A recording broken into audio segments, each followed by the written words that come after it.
네, 말씀 같이 보겠습니다. 요한복음 7장 37절부터 39절 그리고 또 8장의 몇 구절 함께 뽑아서 읽도록 하겠습니다. 자, 7장 37절부터 한 목소리 읽겠습니다. 시작. 명절 끝날 곧 큰 날에 예수께서 서서 외쳐 이르시되 누구든지 목마르고 내게로 와서 마시라. 나를 믿는 자는 성경의 이름과 같이 그 배에서 생수의 강이 흘러나오리라 하시니 이는 그를 믿는 자들이 받을 성령을 가리켜 말씀하신 것이라. 예수께서 아직 영광을 받지 않으셨으므로 성령이 아직 그들에게 계시지 아니하시더라. 아랫사람들이 대답하되 그 사람이 말하는 것처럼 말한 사람은 이때까지 없었나이다 하니 예수께서 대답하여 이르시되 내가 나를 위하여 증언하여도 내 증언이 참되니 나는 내가 어디서 오며 어디로 가는 것을 알거니와 너희는 내가 어디서 오며 어디로 가는 것을 알지 못하느니라. 예수께서 이르시되 너희는 아래에서 났고 나는 위에서 났으며 너희는 이 세상에 속하였고 나는 이 세상에 속하지 아니하였느니라. 그러므로 예수께서 자기를 믿는 유대인들에게 이르시되 너희가 내 말에 거하면 참으로 내 제자가 되고 진리를 알지니 진리가 너희를 자유롭게 하리라. 아멘.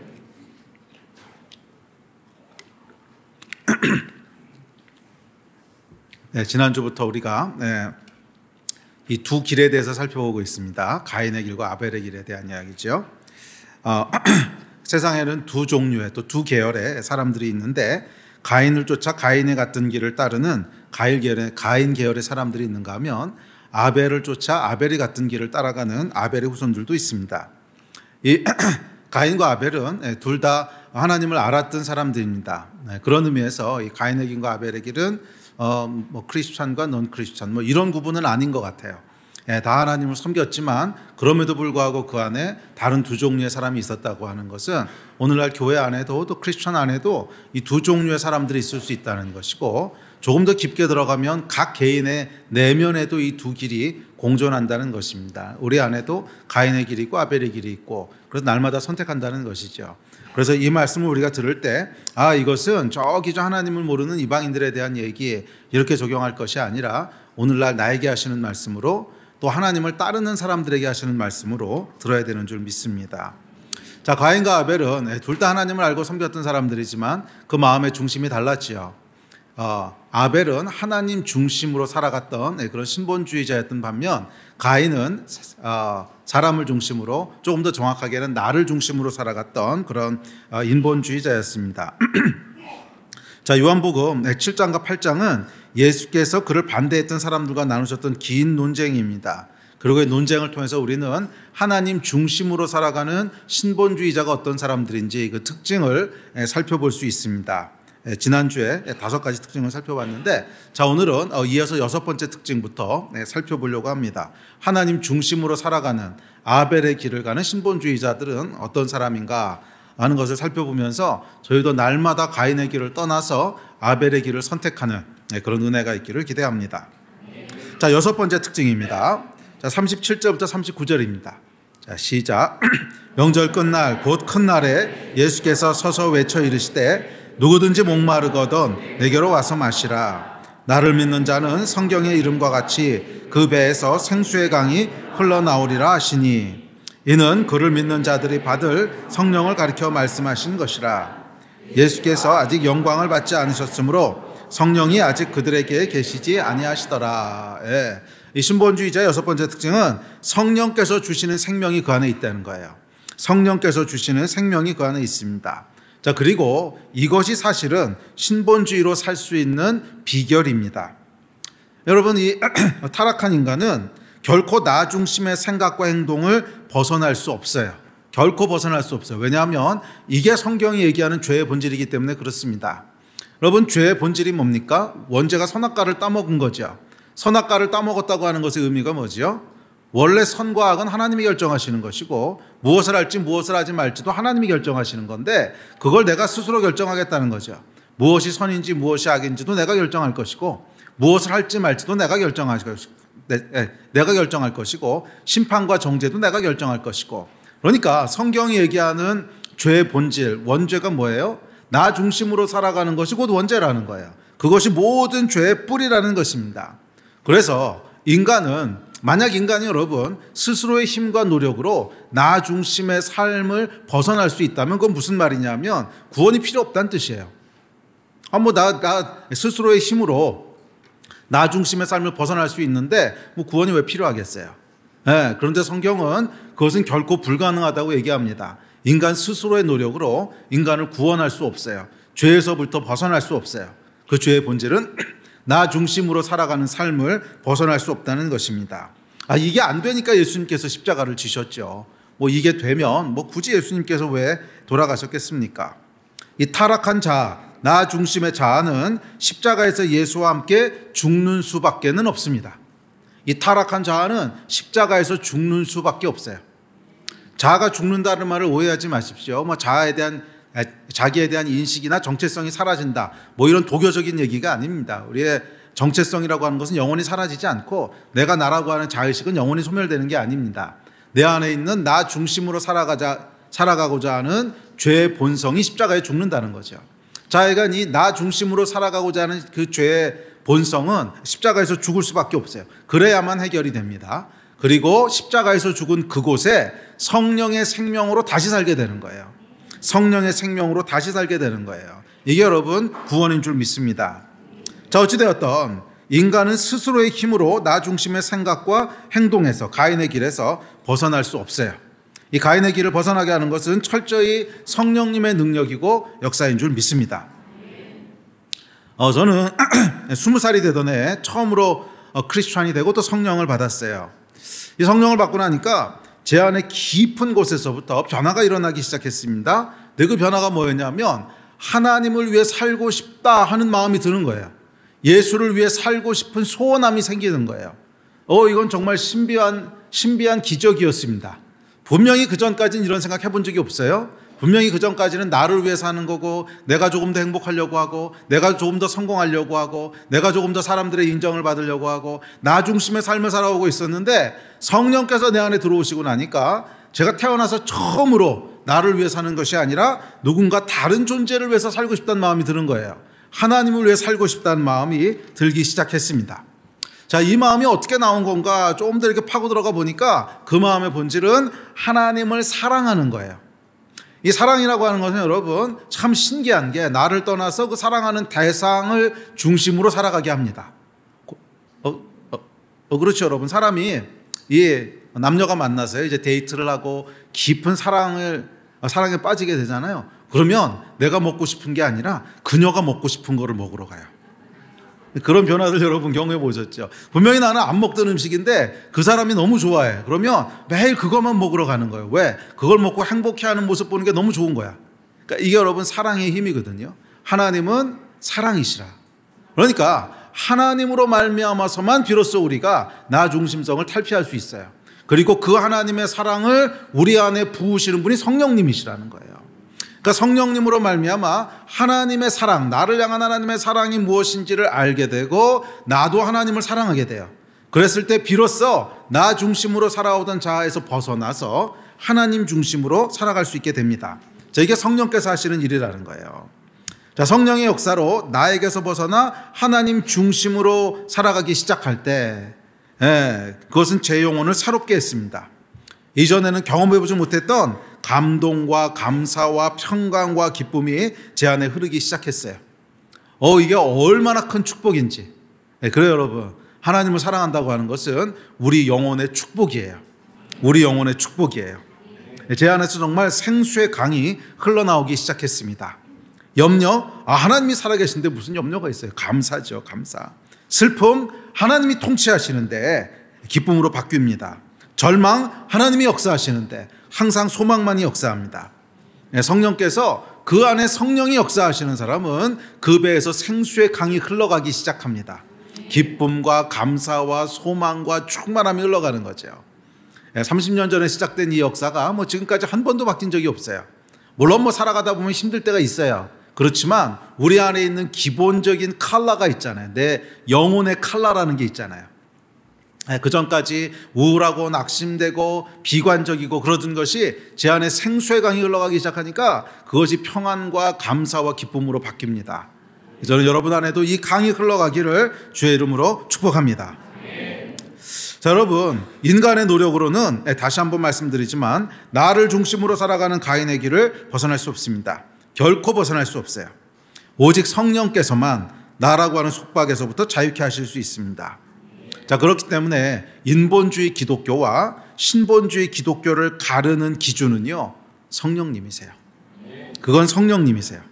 아무리 같은 말을 하고 아무리 같은 믿음을 가진 것 같아 보여도 그 안에서 성령이 역사하는 사람과 그렇지 않은 사람은 다릅니다.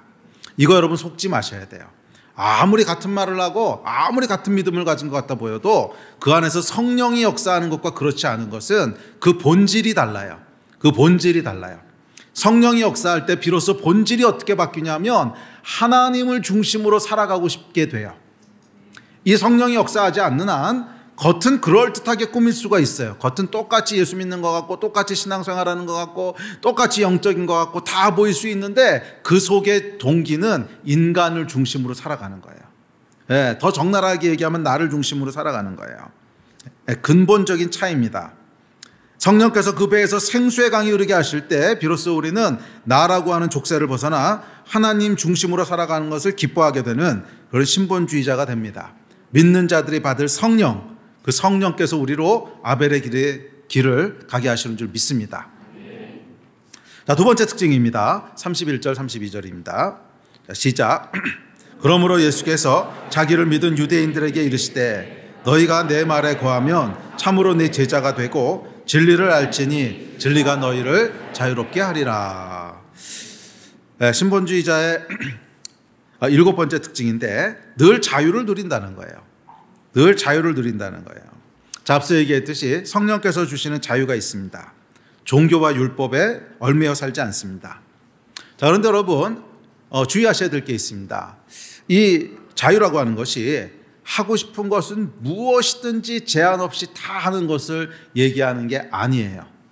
성경이 얘기하는 자유에는 조건이 있어요. 내가 하고 싶은 것을 무엇이든지 아무 조건 없이 다 하는 것을 자유라고 생각하신다면 그건 착각하신 거예요. 그런 자유는 없어요. 그런 자유는 존재하지 않아요. 그것은 우리 타락한 이성이 만들어낸 신기루일 뿐이에요. 잘 생각해 보십시오, 여러분. 이렇게 만약 자유를 누린다면 나는 내가 하고 싶은 것을 아무 제한 없이 다 해. 근데 나만 그런 게 아니고 이 사람도 그렇거든. 이 사람도 자기가 하고 싶은 것을 아무 제한 없이 다 해. 그러려면 여러분 어디선가는 내 자유가 제한을 받아야 되지 않겠어요? 이 사람이 하고 싶은 걸 다 마음대로 하려면 내 자유가 어느 정도 제한이 돼야 그게 가능하지. 그러니까 여러분들이 아무런 다른 존재도 없이 혼자 산다. 하나님도 없고 사람도 없고 완전히 혼자 산다. 뭐 그럼 모르겠어요. 근데 그렇지 않고 인간은 하나님과 함께 살아가고 이웃과 함께 살아가는 존재로 지음받았단 말이에요. 그리고 그 안에서만 사랑이라고 하는 것을 통해서 인간의 존재됨을 느끼고 행복을 느끼게 돼 있어요.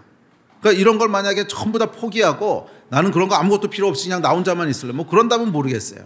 근데 그렇게 사는 인간은 가장 불행한, 그러니까 인간의 존재 자체를 누리지 못하는 뭐 그런 인간이겠죠.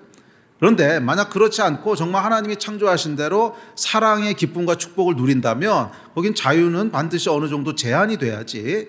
그런 사랑도 누리면서 자유도 마음대로 할래. 이런 거는 사실은 타락한 이성이 만들어낸 신기루라는 거예요. 그런 자유는 없다는 거예요. 그런 자유는 없다는 거예요. 아예 존재하지 않는다는 거예요.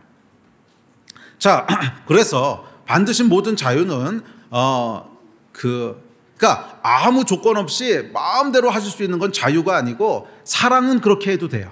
사랑은 여러분들이 아무 제한 없이 그냥 마음껏 행하셔도 돼요. 그래도 아무런 문제를 일으키지 않고 그것을 마음껏 행하면 행할수록 여러분을 행복하게 합니다. 그런데 자유는 그런 게 아니에요. 자유는 여러분들이 아무 제한 없이 마음껏 하고 싶은 대로 하면 점점 여러분들을 고립시키고 점점 여러분들을 불행하게 하고 결국 파멸로 끌고 가요. 그건 축복이 아니라 저주예요. 자, 그래서 자유는 좋은 것이긴 해요. 하나님께서 우리가 자유를 누리길 원하세요. 그렇지만 자유는 조건을 가지고 있어야 돼요. 조건이 있는데 그래서 태초의 자유에도 조건이 있었잖아요. 태초의 자유가 선악과죠. 너희가 원하는 대로 해. 그런데 조건이 있죠. 요건 따먹으면 안 돼. 조건이 있는 자유였지 아무 조건 없는 자유라고 하는 건 없어요. 성경적이지 않을 뿐더러 존재하지도 않아요. 그런 자유는. 자, 그렇다면 조건이 뭔가? 저 말씀을 보시면 이렇게 기록되어 있습니다. 너희가 내 말에 거하면 참으로 내 제자가 되고 진리를 알지니 진리가 너희를 자유케 하리라. 자, 우리 이 말씀은 보통 사람들이 8장 32절만 외워요. 진리를 알지니 진리가 너희를 자유케 하리라. 그래서 이건 크리스천들뿐만이 아니라 세상 사람들도 아주 좋아하는 말이죠. 진리를 알지니 진리가 너희를 자유케 하리라. 그런데 사실은 저게 32절로 되어 있는 문장이 아니라 31절부터 쭉 한 문장으로 연결되어 있는 거거든요. 장과 저를 구분한 것은 후대의 사람들이 만들어낸 거지 처음에 요한이 쓸 때 8장 32절, 33절 이렇게 쓴 게 아니에요. 쭉 하나로 이어 쓴 거죠. 저게 한 문장이에요. 예수께서 자기를 믿은 유대인들에게 이르시되 내 말에 거하면 참으로 내 제자가 되고 진리를 알지니 진리가 너희를 자유케 하리라. 쭉 이어지는 한 문장이란 말이에요. 그러니까 진리를 알지니 진리가 너희를 자유케 하리란 말은 앞에 조건이 붙어있는 문장이지 뒤에만 딱 띄어서 읽으면 되는 문장은 아니라는 거예요. 자, 그 조건이 명확히 되어 있는데 뭐라고 있냐면 내 말에 거하면 참으로 내 제자가 되고 그럼 너희가 자유케 될 거라는 거예요. 이게 성경의 약속입니다. 자, 그러므로 이 성령께서 주시는 자유는 하나님 말씀에 거함으로 참 예수의 제자가 될 때 주어지는 자유입니다. 자, 하나님 중심으로 살아가는 사람들에게는 하나님 중심으로 살아가는 사람들은 하나님 말씀에 거합니다. 말씀을 읽고 말씀에 순종하고 말씀에 머물러요. 아무리 성령께서 임하셔도 말씀에 거하기를 반복적으로 거부하면 자유는 주어지지 않아요. 기억하십시오. 하나님께서 주시는 자유는 조건이 있고 그 조건은 하나님 말씀에 거하는 것입니다. 자, 말씀에 거한다고 하는 것은 반복적이고 지속적으로 하나님 말씀에 머무는 것을 의미합니다.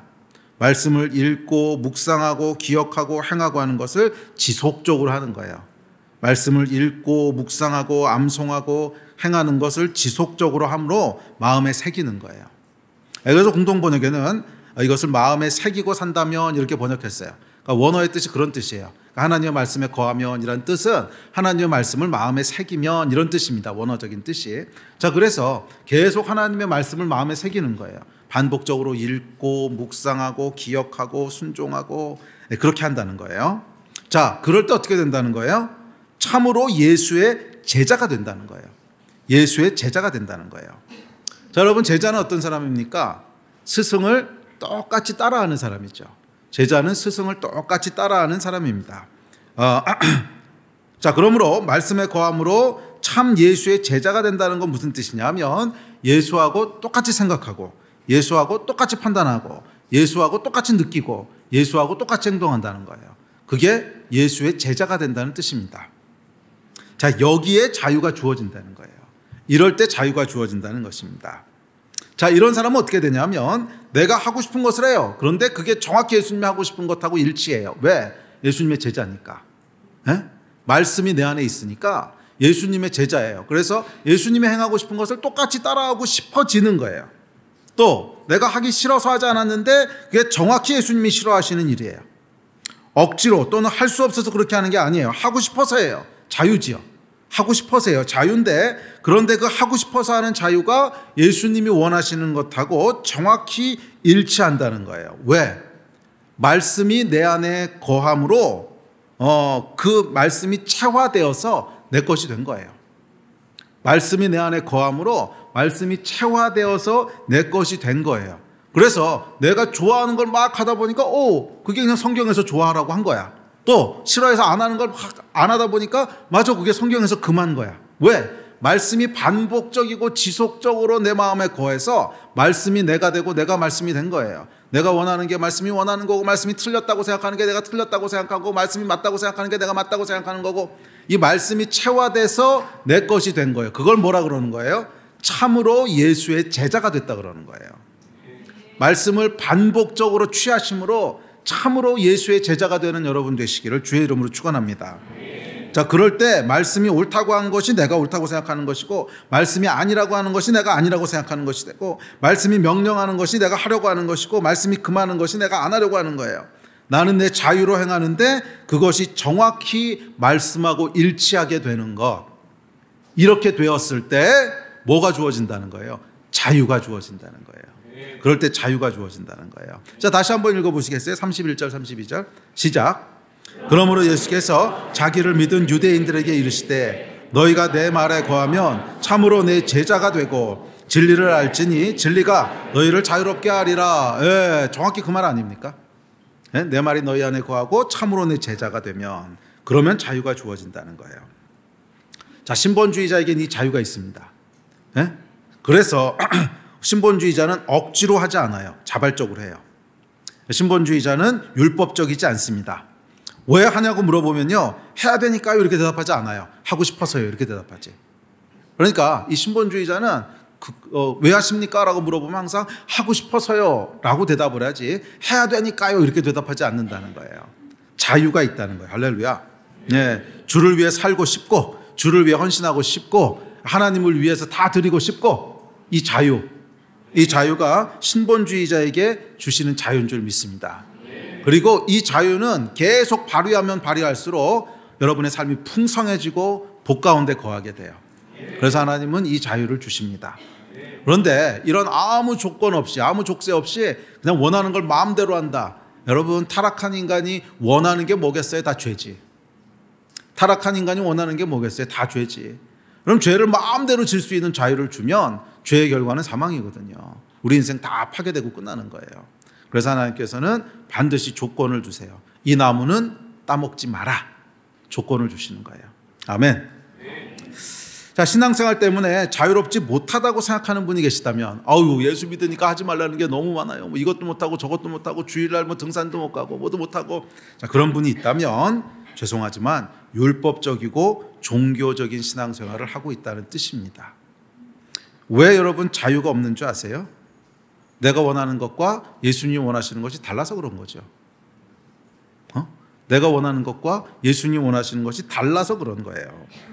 다른데 뭐 무서워서 그렇든 사람들 눈치 때문에 그렇든 하여간 내가 원하는 건 딴 데 있는데 그래도 이렇게 안 하는 거에 대해서는 좀 신경이 쓰이고 그래. 뭐 그러니까 이제 불편하고 자유가 없고 힘든 거죠. 내가 진짜 원하는 게 이거야. 그러면은 왜 힘들겠어요? 에? 제일 좋아하는 거 맨날 하고 있는 건데. 내가 제일 좋아하는 게 예배 드리는 거야. 그러면 뭐가 힘들겠어요? 아니 왜 화요일 날은 왜 예배가 없는 거지? 막 이런 생각이 들어야지. 그렇잖아요. 금요일 날도 예배 드리면 수요일 날도 뭐 하라 그러고 주일 날도 그러고 왜 이렇게 하라는 게 많아? 이 얘기의 속뜻은 뭐예요? 내가 원하는 건 이건데 왜 이렇게 예수님 하라는 게 많어? 내가 원하는 것과 예수님 원하는 것이 다르다는 거예요. 달라서 생기는 문제라는 거예요. 이 내가 원하는 건 따로 있는데 억지로 예수를 따라가려다 보니까 자유가 없는 거죠. 이런 사람은 여러분 성경 말씀 그대로 얘기하면 참 예수의 제자는 아니라는 거예요. 참 예수의 제자는 왜? 스승과 다르니까. 문파가 달라. 예수 이름의 문파가 아니야. 그러면 다른 문파로 가야지. 여기 있으니까 힘든 거죠. 다른 문파로 가야지. 이 예수 문파에 있으려니까 힘든 거죠. 참 예수의 제자가 아니라는 게 참 여러분 귀 있는 자는 들을지어다. 이게 심각한 경고입니다. 심각한 경고예요. 율법적이고 그리고 종교적으로 우리가 신앙생활을 하고 있다면 그 말은 뭐예요? 내가 원하지는 않지만 두려워서 안 하면 안 될 것 같아서 뭔가 다른 이유 때문에 신앙생활을 하고 있다면 성경이 얘기하는 것과 다르다는 거예요. 성경은 진리를 알지니 진리가 너희를 자유롭게 한다고 했는데 자유가 없는 거잖아요. 왜 자유가 없을까? 예수의 제자가 아니구나. 예수가 원하는 것과 내가 원하는 것이 다르구나. 예수의 제자가 아니라는 거예요. 신본주의자는 여러분 예수 그리스도의 제자입니다. 그래서 예수가 원하는 것을 나도 원하고 예수가 싫어하는 것은 나도 싫어해요. 물론 우리의 죄의 유혹이 있기 때문에 또 때로 넘어지긴 하지만 내 마음 깊은 곳에서부터는 그 원함이 있어요. 정말 예수님과 함께하고 싶고 정말 하나님 중심으로 살고 싶은 원함이 있죠. 그래서 신본주의자에게는 이 자유가 주는 기쁨이 있습니다. 아멘. 자, 이어진 8번째 특징입니다. 다음 구절 읽겠습니다. 시작. 예수께서 대답하여 이르시되 내가 나를 위하여 증언하여도 내 증언이 참되니 나는 내가 어디서 오며 어디로 가는 것을 알거니와 너희는 내가 어디서 오며 어디로 가는 것을 알지 못하느니라. 예수께서 이르시되 너희는 아래에서 났고 나는 위에서 났으며 너희는 이 세상에 속하였고 나는 이 세상에 속하지 아니하였느니라. 아멘. 여덟 번째 특징, 신본주의자의 특징은 뭐냐면 자신이 누군지 어떤 존재인지를 정확히 안다는 거예요. 예수께서 그러셨어요. 그러니까 예수님께서는 스스로가 어떤 분이신지 어떤 존재인지를 정확히 아셨습니다. 신본주의자도 그렇다는 거예요. 자, 신본주의자는 인간이 타락한 죄인이라는 걸 알아요. 그래서 예수 그리스도 외에는 소망이 없다는 것을 압니다. 하나님 앞에서 한낱 피조물인 것을 알기에 건방 떨지 않습니다. 뼛속까지 타락한 죄인인 것을 알기에 육체를 신뢰하지 않습니다. 타락한 인간에게서 나올 수 있는 것은 죄밖에 없다는 걸 잘 알아요. 그래서 하나님 중심으로 살아가는 신본주의자는 사람을 신뢰하지 않습니다. 나를 포함한 어떤 인간도 신뢰하지 않습니다. 선한 것이 나올 것이라 기대하지 않는 거예요. 자, 그렇기 때문에 그러니까 이 사실을 알기 때문에 신본주의자는 큰 실수를 하거나 죄를 지거나 넘어졌을 때에도 자기에 대해서 놀라거나 실망하지 않아요. 그렇지, 죄인이 그렇지 뭐. 회개는 하고 새롭게 시작하겠지만 그것 때문에 낙심하고 절망하고 이렇지 않는다는 거예요. 정말 예수 그리스도가 없으면 그런 존재지. 내가 실수할 건 몰랐냐? 내가 죄 지을 건 몰랐냐? 나는 뼛속까지 죄인이라서 은혜를 떠나는 순간 바로 죄 짓는다. 그걸 알기 때문에 크게 실망하거나 낙심하지 않아요. 내가 그렇지만 몰랐냐? 쉽게 다시 일어납니다. 다시 하면 되지. 회개하고 다시 하면 되지. 그런데 가인의 길을 가는 인본주의자는 그렇지 않아요. 자신을 몰라요. 인간이 어떤 존재인지를 몰라요. 인간에 대한 기대가 있어요. 뭔가 할 수 있다고 믿고 자신이 선한 존재라고 착각합니다. 자기 의가 가득합니다. 그래서 실수하거나 넘어지면 크게 좌절하고 낙심해요. 내가 어떻게 이런 일을 했지?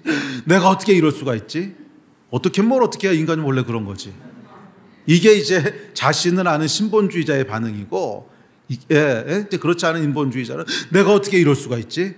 또는 다른 사람에 대해서도 사람이 어떻게 저럴 수 있지? 사람이 원래 그런 건데. 사람은 원래 죄밖에 못 짓는 건데. 이거를 모르면은요, 크게 낙심하고 크게 실망해서 다시 일어나지 못합니다. 쉽게 다시 일어나지 못해요. 이 대표적인 인물, 성경의 인물이 가룟 유다지 않습니까? 대표적인 인물이 가룟 유다지요. 이 가룟 유다는 인본주의 크리스천의 아주 대표적인 예입니다. 열심히 예수를 따라다녀서 얼마나 열심히 따라다녔는지 12명 중에 한 명이 됐습니다. 이 대단한 거거든요. 얼마나 열심히 예수를 따라다녔는지 12명 중에 한 명이 됐습니다. 그런데도 불구하고 끝까지 가룟 유다는 인본주의적인 시선으로 예수를 바라봅니다. 예수께서 십자가의 죽음을 얘기하시는데 유다는 가난한 자들에 대해서 얘기해요. 이게 인본주의 크리스천의 전형적인 특징이에요. 영적인 것에는 무지하고 인본주의적인 선함으로 그 영적인 걸 대체하려고 해요. 이게 인본주의 기독교의 아주 대표적인 특징입니다. 그 인간에게 뭔가 선한 것이 있다고 착각하기 때문에 그래요. 이게 여러분 참 주의하셔야 됩니다. 물론 영적인 거라고 하는 게 선한 일을 안 한다는 뜻은 아니에요. 당연히 빛과 소금의 대라고 하셨으니까 당연히 세상에서 선한 일들을 하겠죠. 하지만 이것은 영적인 존재가 되면서 나오는 결과지, 이거 없이 선한 행동만 해라, 이게 여러분 가능하겠습니까? 인간이 약한 존재인데. 성령께서 역사하셔서 그 결과 인간이 뭔가 선한 일들을 하게 되는 것인데, 인본주의 기독교는 앞에 거를 무시해요. 아니 아예 몰라요. 그리고 계속 선한 것만, 계속 선행에 대해서만 관심을 갖습니다. 그건 뭐예요? 인간 안에 또는 내 안에 스스로 선을 행할 수 있는 뭔가가 있다고 착각하는 거죠. 그게 있었으면 예수께서 왜 십자가에 돌아가셨겠어요? 그게 있었으면 성령께서 왜 임하셨겠어요? 안 되니까 한 거죠. 그래서 가룟 유다는 보면 예수께서 영적인 얘기를 하시는데 그것을 못 알아듣습니다. 이 마리아가 와서 향유 옥합을 깼을 때 예수께서는 알았어요. 이게 영적인 예표구나. 내 장례를 준비하는 거구나. 할렐루야, 귀하다고 말씀하셨는데 가룟 유다는 이건 하나도 안 보여요. 그리고 뭐만 보여요? 그거 팔아서 가난한 자들에게 주지. 영치야, 영치.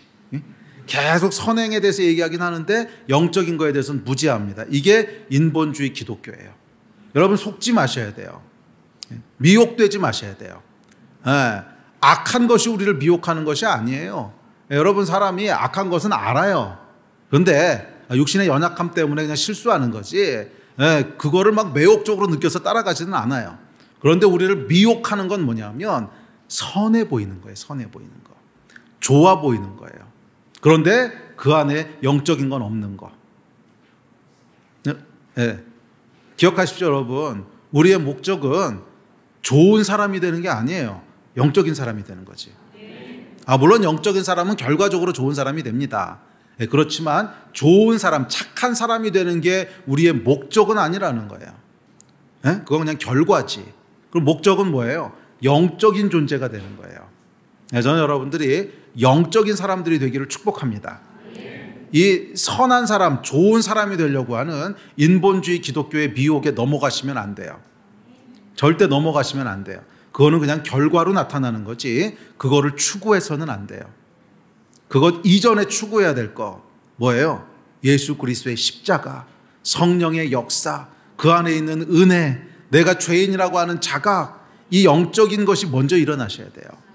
그래야 근본적인 선함들을 행할 수 있습니다. 아멘. 영적인 존재들이 되시기를 주의 이름으로 축원합니다. 자, 그래서 이 가룟 유다는 이 인본주의자였기 때문에 이 착각으로 인해서 유다는 실수한 자신을 용서할 수 없었어요. 아니 내가 어떻게 이런 일을 할 수 있지? 다시 일어나지 못하고 생을 스스로 마감합니다. 신본주의자였다면 달랐을 거예요. 타락한 인간이요 또 실수했구나 뭐 놀랍지도 않다. 그러니까 은혜가 필요하지. 주여 나는 당신의 은혜가 필요합니다. 은혜가 없으면 난 쓰레기입니다. 오늘도 또 넘어지고 당신을 배신했습니다. 불쌍히 여기고 도와주십시오. 이러고 다시 시작하죠. 그게 신본주의자의 축복이고 믿음입니다. 네, 아멘. 기억하십시오 여러분. 신본주의자의 특징은 자기가 죄인인 것을, 은혜가 아니면 소망이 없는 존재인 것을 안다는 거예요. 안다. 또한 신본주의자는 은혜로 하나님의 자녀가 된다는 것이 무엇인지를 알아요. 하나님의 자녀라는 위대한 신분과 그 신분에서 나오는 권세가 뭔지를 압니다. 그리고 이 자각에서 나오는 자존감이 있기에 어디에서든 당당해요. 세상 왕 앞에서 당당하고 권세자들 앞에서도 당당합니다. 나는 하나님의 자녀야. 이 담대함이 있다는 거예요. 또한 더 높은 곳으로 올라가려고 아등바등하지도 않습니다. 이미 최고로 존귀한 자리에 하나님의 자녀라고 하는 자리에 있기 때문에 뭐 굳이 뭔가를 성취해서 자기를 증명할 필요도 없고 사람들의 인정에 목을 매달 필요도 없어요. 이미 다 올라 있는데 뭐. 그러니까 마치 뭐와 같냐면 뭐 대통령이 된 사람이 굳이 국회의원에 다시 나오는 거 보셨어요? 뭐 그런 사람 없잖아요. 그러니까 굳이 그렇게 할 필요가 없다는 거예요. 신본주의자는 그래서 그 마음 가운데 샬롬이 있고 그 마음이 굉장히 안정적입니다. 다른 사람과 비교하지 않습니다. 쉽게 양보하고 희생합니다. 그까짓 거 내가 안 해도 난 이미 하나님의 자녀야. 예수 안에서 이미 다 이루어졌기 때문에 그래요. 그러나 가인의 길을 가는 사람들은 달라요. 성취를 통해서 자신을 증명하려고 하고 사람들의 인정에 목을 맵니다. 경쟁하고 비교합니다. 그 마음은 늘 불안하고 쉼이 없습니다. 이게 가인의 길을 가고 있기 때문에 그래요. 아멘. 자, 신본주의자의 9번째 특징입니다. 오늘 살펴보리자 마지막 특징인데 46절입니다. 시작. 아랫사람들이 대답하되 그 사람이 말하는 것처럼 말한 사람은 이때까지 없었나이다 하니. 신본주의자의 9번째 특징은 근데 이 특징이 궁극적인 특징이기도 한데요. 그것은 신본주의로 살아가는 사람에게는 권위가 주어진다는 거예요. 권위가. 자, 궁극적인 특징이라고 하는 건 뭐냐면 이 신본주의자의 특징을 우리가 쭉쭉 살펴봤죠. 지금까지 8개 살펴봤고 우리 다음 주, 그 다음 주 해가지고서 총 20가지를 살펴볼 텐데 그래서 설교 제목이 신본주의자의 20가지 특징이거든요. 딱 20개만 있느냐? 아니요. 설교하기 편하게 하려고 맞췄어요. 20개로.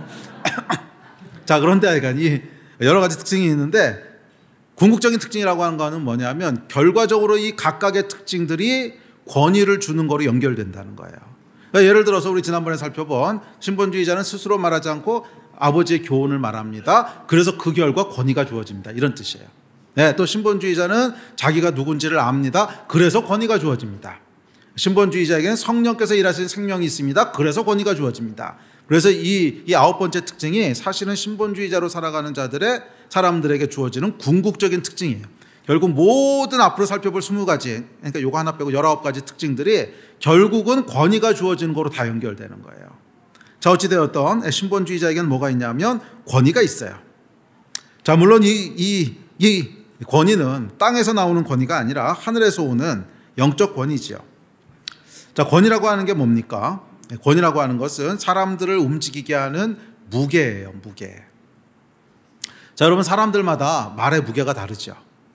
그러니까 어떤 사람은 아무리 옆에서 말을 해도 그 말이 한없이 가벼워서 듣는 사람이 아무런 부담을 느끼지 않고 한쪽 귀로 흘려보내는 그런 사람이 있는가 하면, 어떤 사람은 한마디만 해도 그 말에 무게가 있어서 그 말을 들은 사람이 그냥 흘려보낼 수가 없는, 그것 때문에 고민하게 되고 그것 때문에 뭔가를 바꾸게 되고 뭐 그런 사람이 있다는 거예요.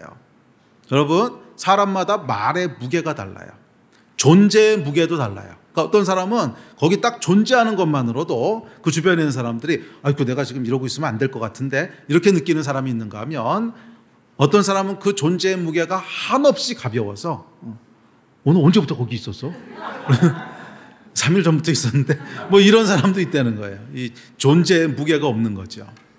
이게 여러분 권위예요. 권위라고 하는 것은 그 말과 존재에 무게가 있는 겁니다. 그러니까 주변에 있는 사람들이 그 말이나 그 존재로 인해서 뭔가를 하여간 무겁게 생각하게 되는 거예요. 그것이 권위예요. 예수께는 이 권위가 있었다는 거예요. 저는 본문 말씀해 보시면 심지어 예수를 잡으러 왔던 사람들조차 그분의 존재와 그분의 말에 압도되었어요. 난 이런 사람을 한 번도 본 적이 없습니다. 이랬잖아요. 그분의 말은 쉽게 무시할 수 없는 뭔가가 있었고, 그분의 말은 사람들의 양심을 찔리게 하는 뭔가가 있었고, 그분의 말씀은 마음을 감동케 하는 뭔가가 있었고, 우리의 생각을 압도하는 무게가 있었어요. 이게 예수님의 권위지요. 신본주의자에게는 뭐가 있다는 거예요? 이런 권위가 있다는 거예요. 자, 그렇다면 이 권위가 어디서부터 왔을까? 그것이 우리가 살펴보는 신본주의자의 특징입니다. 스스로 말하는 것 대신 아버지의 말씀을 전하는 것에서 권위가 왔고요. 스스로 판단하는 것 대신 하나님의 판단과 정죄를 의지하는 데서 권위가 왔습니다. 성령께서 주시는 생명을 누리면서 권위가 왔고요. 말씀 안에서 자유를 누림으로 권위가 왔습니다. 내가 누구인지를 하나님 앞에서 아는 것에 의해서 권위가 왔다는 거예요. 자, 앞에서 살펴본, 또 앞으로 살펴볼 이 신본주의자들의 모든 특징은 그 하나하나가 그 말과 존재에 권위를 더합니다. 이게 신본주의자로 살아가는 사람들의 특징입니다. 자, 그러나 반대로 자신의 길을 가는, 가인의 길을 가는 사람들에게는 영적 권위가 없어요. 물리적인 힘, 돈이나 권력에서 나오는 권위가 있어 보일 수는 있지만 이건 땅의 권위고요. 하늘로부터 오는 영적 권위는 없습니다. 여러분에게 영적 권위가 있으십니까? 여러분의 말과 존재의 무게는 어느 정도 되십니까? 그래, 우리는 다 권위에 있어서는 자라나야 돼요. 아직 그리스도의 장성한 분량에까지 이르지 못했기 때문에 아마 충분한 권위가 있다고 느끼시는 분들은 없을 거예요. 네, 물론 어느 정도 권위들은 있겠죠. 하지만 그 권위가 아직 충만한 수준에 자란 건 아니죠. 왜? 예수 그리스도의 장성한 분량까지 아직 자라지 못했으니까. 네. 자, 우리에게는 하여간 권위가 더 필요해요. 자, 만약 권위가 없다면 왜 내게 권위가 없을까? 네. 아버지의 교훈이 아니라 내 말을 하기 때문에 권위가 없는 겁니다. 내 감정을 말하고 내 생각을 말하고 내 사정을 말하고 내 원함을 말하고 내 필요를 말할 때 그 사람에게는 권위가 주어지지 않아요. 멀리 갈 것도 없고, 지난주 셀 모임에서 무슨 얘기 하셨습니까? 또 이 얘기하면은 정직하게 안 나눌까봐 좀 걱정되긴 하는데, 그래도 이건 하여간 한 얘기들이 다 내 얘기 아니에요. 내가 억울했던 얘기, 내가 힘든 얘기, 내가 시험 들었던 얘기, 내 감정을 좀 알아주고, 내 필요를 좀 알아주고, 내 얘기를 좀 들어주고, 내 생각을 좀 들어주고, 숨 넘어가겠어요. 정말. 다 내 얘기 아니에요. 거기에 무슨 영적 권위가 주어지겠어요. 아버지의 말을 할 때 영적 권위가 주어진다 그랬는데, 아버지의 말이라고 하는 것은 그냥 성경을 기계적으로 외우고 다니라는 뜻이 아닙니다. 하나님이 기뻐하시는 말, 하나님이 원하시는 거, 하나님의 뜻이 이 땅 가운데 이루어지는 거, 하나님께 영광을 드리는 거, 그 얘기가 나누어질 때 거기에 권위가 임하는 거예요. 자, 이것은 근데 이걸 또 조금 잘못 적용하면 자기 안에 실제로 내 안에 있는 억울함이 있고 내 감정이 있고 막 그런 게 있는데 마치 없는 척 그렇게 감추고서 또 종교적인 얘기만 하는 사람이 있는데 그것도 어차피 권위는 안 주어져요. 그렇게 하면 다 알기 때문에. 그렇게 하라는 게 아니라 내 안에 진짜 원하는 게 뭔지를 보라는 거죠. 내 안에 진짜 원하는 거. 여러분, 권위는 사실은 우리가 내 안에 있는 것을 정직하고 투명하게 나눌 때 권위가 주어지는 거지, 감춘다고 사람이 속지 않습니다. 처음 만나는 사람은 속아요. 그런데 한 6개월만 같이 있으면 안 속아요. 저거 속으로는 이러고 있으면서 또 딴 얘기한다 이렇게 느껴지지. 여러분, 내 안에 있는 진짜 생각과 나누는 말이 다를 때는 듣는 사람들이 영적으로 분별이 돼요. 아무리 영적으로 영치고 아무리 영적인 감각이 없다고 하는 사람도 한 6개월만 듣고 있으면 알아요. 왜? 지겨워. 종교적인 얘기는 듣고 있으면 지겹고 지루하고 또 저 얘기야 이 생각이 들기 때문에 금방 다 알아요. 하여간 정직하게 투명하게 하셔야 되는데, 하여간 내 안에 있는 생각이 뭐냐는 거예요. 내 안에 있는 생각이 나의 억울함을 풀고 싶고 내가 원하는 걸 얘기하고 싶고 내 필요를 말하고 싶고 이거냐, 아니면 정말 하나님의 질서가 세워지고 하나님이 기뻐하시고 하나님이 이거냐, 여기에 따라서 권위가 주어진다는 거예요. 스스로 말하는 자에게는 권위가 주어지지 않아요. 내게 왜 권위가 주어지지 않을까? 내가 하는 말이 뭔지를 한번 잘 살펴보시기 바랍니다. 또 왜 내게 영적 권위가 주어지지 않을까? 하나님께 판단을 의탁하지 않고 내가 판단하고 정죄하기 때문에 그렇습니다. 맞아요. 자기의 기준과 생각으로 판단하고 정죄하는 사람의 말에는 하늘의 권위가 실리지 않아요. 하나님 앞에서 겸손하게 자기를 낮출 때 그 위에 권위가 부어집니다. 또 왜 내게 영적 권위가 없을까? 스스로 변호하고 변명하기 때문에 그렇습니다. 하나님의 변호에 의탁하지 않고 하나님의 인정하심만으로 만족하지 못하고 사람의 인정을 구해요. 그러면 권위가 주어지지 않습니다. 사람에게 인정을 구할 때 권위는 주어지지 않아요. 권위가 여러분 언제 주어지나 생각해 보세요. 정말 내가 스스로 보복하거나 스스로 뭔가를 하지 않고 하나님께 모든 것을 의탁할 때, 그때 사람들이 저 사람 뭐지? 한 번 더 듣게 되고 한 번 더 그 사람이 어떤 사람인지 생각하게 되는 거죠. 이게 권위의 시작이거든. 그런데 막 자기 힘으로 모든 것을 다 이루려고 하고 원통한 게 있으면 보복하려고 하고 판단하고 정죄하고 이런 얘기하면 아이고, 말은 하나님 믿는다고 하면서 뭐 나하고 다를 게 없네. 그 사람 말은 그 다음부터 안 들리는 거예요. 저 사람 굉장히 억울할 것 같고 저 사람 굉장히 나라면 그렇게 안 하고 뭔가 그래도 보복할 것 같고 원수 갚을 것 같고, 그런데 그거 하나님께 다 맡겨요. 이상하다. 그러니까 저 사람이, 난 동의할 수는 없지만 하여간 저 사람이 믿는 저 사람은 진짜 하나님이 있다고 믿는가 보다, 이렇게 생각한단 말이에요. 그렇지 않겠어요? 정말 하나님이 있다고 생각하니까 스스로 안 하고 하나님께 맡기겠지. 나는 하나님을 안 믿지만 저 사람은 진짜로 하나님이 있다고 믿네. 여기서부터 권위가 나오는 거 아니겠어요? 동의는 안 하지만 하여간 그 사람에 대해서 존경은 한다는 거예요. 또 스스로 변호하지 않고 스스로 인정받으려고 하지 않을 때 나라면 억울해가지고 펄쩍펄쩍 떴을 것 같은데 저 사람은 왜 안 뛰지? 나는 하나님을 믿지는 않지만 하여간 저 사람은 하나님이 진짜 있다고 믿는구나. 여기서부터 존경이 나오는 거죠. 응? 아멘? 거기서부터 권위가 시작되는 거예요. 그런데 그렇지 않고 사람의 인정 앞에 목매달고 있고 다 자기 얘기 변호하려고 그러고 뭐만 얘기하면 그게 아니고요 뭐 이러고 있고, 그러면 그 얘기가 들리겠습니까? 그 말에 무게가 없어지는 거예요. 그 말에 무게가 없어지는 거예요. 요한복음 7장 8장 말씀 그대로예요. 그대로예요. 정말 그대로예요. 또 왜 우리에게 영적 권위가 주어지지 않을까? 하나님의 영광이 아니라 스스로 영광을 구하기 때문에 그래요. 세상은 자기 영광을 구하지 않는 사람을 신기해하고 존경합니다. 세상도 여러분 스스로 영광 구하는 사람을 싸구려라 그래요. 권위는 자신의 영광을 포기하고 비울 때 거기에 주어집니다.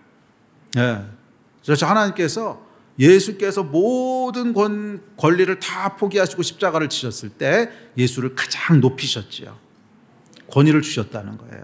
이게 영적인 원리입니다. 기억하십시오, 여러분. 세상이 저와 여러분과 동의하지 않을 수는 있어요. 그래서 핍박할 수도 있어요. 그러나 핍박하면서도 존경합니다. 저는 핍박과 함께 존경을 겸하여 받으셨으면 좋겠어요. 저 사람은 나하고 동의할 수가 없고 난 저 사람과 동의할 수 없고 저 사람이 하는 거 싫어. 그렇지만 저 사람은 예수를 진짜 믿는 사람이긴 하네. 이 얘기는 좀 들으셔야 되지 않겠습니까? 응? 난 예수도 싫고 하나님도 싫고 다 싫지만 저 사람이 예수를 진짜 믿기는 하네. 이 얘기는 들으셔야죠. 이게 신본주의자가 듣게 되는 가장 영광스러운 말인 줄 믿습니다. 아멘. 모든 사람이 저와 여러분에게 동의하는 건 아닐 거예요. 그러나 저 사람 진짜 예수 믿기는 하네. 이 얘기는 들을 수 있어야 되지 않겠습니까? 신본주의자에게는 이 권위가 주어지는 거예요. 이 권위가 주어지는 거예요. 아멘. 또 왜 내게 영적 권위가 주어지지 않을까? 성령께서 주시는 생명이 없기 때문에 그렇습니다. 세상 사람들과 똑같이 염려하고 똑같이 근심하고 똑같이 두려워하고 똑같이 원망하고 똑같이 미워하고 여기 무슨 권세가 있겠습니까? 이 모든 어둠을 파쇄하는 성령께서 행하시는 생수의 역사가 있을 때, 이 역사가 주는 기쁨과 감사가 내 안에 있을 때 사람들은 이해할 수도 없고 누릴 수도 없는 이 성령의 역사가 있을 때 권위가 주어지는 거 아니겠어요? 아니 저 사람은 저 상황에서 어떻게 기뻐하지? 아니 저 사람은 저기서 어떻게 평강을 누리지? 여기에 여러분 권위가 주어지는 겁니다. 성령께서 역사하셔서 우리를 어떤 상황에서도 평강을 누리게 하실 때, 어떤 상황 속에서도 감사하게 하실 때 그 위에 권위가 부어지는 거예요. 그런데 이 성령의 역사를 놓치고 나면 똑같이 힘들어하고 똑같이 염려하고 똑같이 원망하고 똑같이 불평하고 그거 세상에서 막 정말 지치도록 듣는 얘기가 그 얘기인데 그 얘기 또 듣는 거에 무슨 권위가 있겠습니까? 무슨 무게가 있겠습니까? 권위로 살아가신 여러분 되셨으면 좋겠습니다.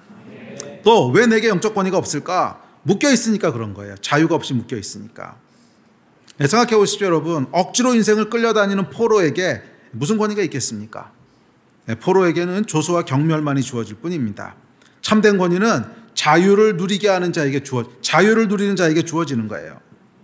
율법을 벗어난 자유함. 그런데 그 자유로 방종하는 것이 아니라 오히려 헌신하고 희생하고 겸손하고 온유할 때 이때 여러분 권위가 주어지는 줄 믿습니다. 아멘. 그러니까 모르긴 몰라도 아마 우리도 이렇게 살아가는 사람이 있다면 그 앞에서 모자를 벗고 싶을 거예요. 이 영적 권위가 여러분 가운데 주어지게 되기를 주의 이름으로 축원합니다. 아멘. 예배팀 앞으로 나오십시오. 기억하세요 여러분. 이 신본주의자의 결국 모든 특징들은 다 결국 뭐로 연결된다고요? 영적 권위로 연결돼요. 하나님 중심으로 살아가기 시작할 때 저와 여러분의 삶과 존재와 말에 무게가 실리기 시작할 겁니다. 아멘. 무거운 말을 하시고 무거운 삶을 사시는 그런 여러분 되시기를 주의 이름으로 축원합니다. 자, 아벨의 길을 걷는 신본주의자에게는 권위가 있어요. 사람들이 그의 말을 듣습니다. 그렇게 신본주의자는 이 권위로 인해요 주의를 변화시킵니다. 주의를 변화시켜요. 그래요 여러분. 권위는 주변을 변화시킵니다. 자, 예를 들어서 큰 어떤 실패와 위기 때문에 절망 가운데 있는 사람이 있어요. 근데 그 옆에 와서 사람들이 괜찮아. 하나님이 하나님이 뭔가 행하실 거야. 소망을 가져. 아무리 그렇게 얘기를 해도 권위가 없는 사람의 말은 수십 명이 와서 그렇게 얘기를 해도 하나도 마음에 와닿지가 않아요. 다 한 귀로 듣고 한 귀로 흘러갑니다. 그런데 권위 있는 자가 와서 아니야, 하나님이 다른 계획을 가지고 계실 거야. 한마디를 하면 그 안에 있던 절망이 소망으로 뒤덮여지게 돼요. 그런 거 여러분 경험하신 적 있죠? 권위 있는 자가 와서 절망에 대해서 소망을 선포할 때 우리 안 깊은 곳으로부터 그 선포된 소망이 솟아나기 시작해요. 이게 권위입니다. 그래서 권위는 절망을 소망으로 바꿔요. 권위를 가진 자가 그 권위로 말할 때 주변이 변화되기 시작합니다. 권위는 미움을 사랑으로 바꾸고요. 권위는 슬픔을 기쁨으로 바꾸고, 권위는 거짓을 진리로 바꾸고, 권위는 눈물을 웃음으로 바꾸고, 권위는 광야를 옥토로 바꾸고, 권위는 바다를 가르는 길을 냅니다. 아멘. 권위 있는 자가 말할 때 울던 자의 눈물이 멈추고 기쁨이 솟아오기 시작하는 거잖아요.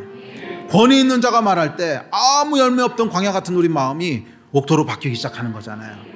여러분, 권위는 주변을 변화시킵니다. 이 권위로 인해 신본주의자는 그가 있는 것만으로도 그곳에 변화를 일으키는 복의 근원이 됩니다. 복의 근원이 됩니다. 신본주의자가 그곳에 있는 것만으로도 땅은 복을 누리게 돼요. 하나님의 질서가 그곳에 세워지기 때문에 그렇습니다. 예.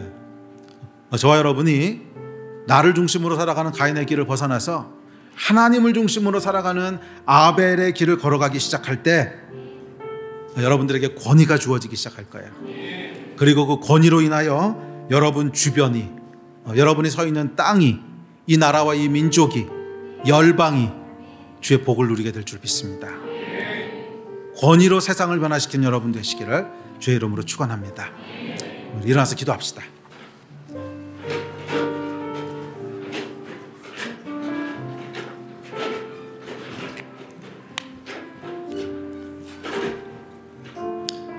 오늘 신본주의자의 처음과 끝에 대한 얘기를 다 했습니다. 그러니까 신본주의는 어떻게 시작되는 거라고요? 성령님으로 시작되는 거예요. 인간의 힘으로 하는 게 아닙니다. 그래서 예수님께서도 부활하시고 나서 위로부터 성령이 임하실 때까지 기다리라 그러신 거죠. 그게 시작이기 때문에 그래요. 그리고 마지막은 뭡니까? 권위로 세상을 변화시키는 겁니다. 권위가 주어지는 거예요. 우리 이 일을 위해서 한번 기도합시다. 하나님, 가인의 길이 아니라 아벨의 길을 걸어가는 자가 되기를 원합니다. 나의 힘으로 날 수 없사오니 성령님 도와주십시오. 성령님 내 안에 역사하여 주십시오. 나는 은혜가 필요한 존재입니다. 은혜가 없으면 아무것도 할 수 없는 존재입니다. 주여 은혜를 베풀어 주십시오. 성령님 도와주십시오. 그래서 권위로 이 땅을 살아가는 자가 되게 하여 주시고, 권위로 하나님의 질서를 이 땅에 세우는 자로 살아가게 하여 주십시오. 자유를 누리는 자가 되기를 소원합니다. 하나님으로 살아가는 자가 되기를 소원합니다. 성령님 도와주십시오.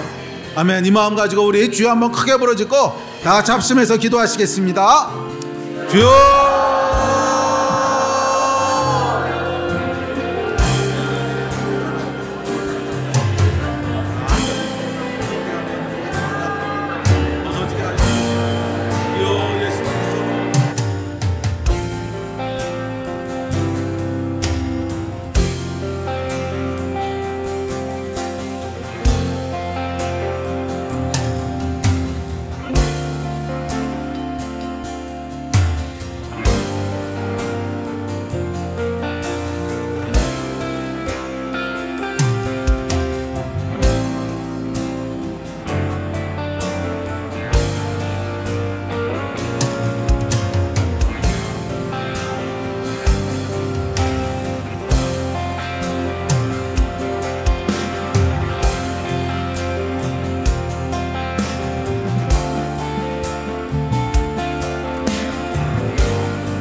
하나님의 꿈이 나의 비전이 되고, 예수님의 성품이 나의 인격이 되고, 성령님의 권능이 나의 능력이 되길 원하고 바라고 기도합니다.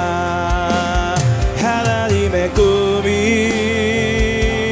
나의 비전이 되고, 예수님의 성품이 나의 인격이 되고, 성령님의 권능이 나의 능력이 되길 원하고 바라고 기도합니다. 이 세상을 살아가는 동안에 나의 힘을 의지할 수 없으니, 기도하고 낙심하지 말 것은 주께서 참 소망이 되심이. 주의 길을 걸어가는 동안에, 주의 길을 걸어가는 동안에 세상 할 수 없으니 감사하고 낙심하지 말 것은 주께서 참 기쁨이 되심이라. 하나님의 꿈이 나의 비전이 되고 예수님의 성품이 나의 인격이 되고 성령님의 권능이 나의 능력이 되기 원하고 바라고 기도합니다. 하나님의 꿈이 나의 비전이 되고 예수님의 성품이 나의 인격이 되고 성령님의 권능이 나의 능력이 되길 원하고 바라고 기도합니다. 이 하나님, 성령으로 살아가는 신본주의자의 삶을 살기를 주님 다시 한번 간절히 소원합니다. 주님, 나에게는 아무런 능력도 아무런 힘도 아무런 선함도 없는 것을 아오니 예, 성령님 은혜를 더하셔서 우리로 하나님의 생각을 하게 하시고 우리로 하나님의 꿈을 꾸게 하시고 우리로 하나님의 진리를 살아가는 자가 다 되게 하여 주시옵소서. 그 배에서 생수가 흘러가는 자들이 다 되게 하여 주시옵소서. 주님, 그래서 정말 하늘의 권위를 가지고 이 땅에 하나님의 질서를 세우며 이 땅에 하나님의 나라를 세우며 이 땅에 하나님을 증거하는 삶을 다 살아갈 수 있도록 권위 있는 자로 살아갈 수 있도록 저 우리 사랑하는 성도님들 한 사람 한 사람을 붙잡아 주시고 성령으로 역사하여 주시옵소서. 감사합니다. 주 예수 그리스도 이름으로 기도했습니다. 아멘.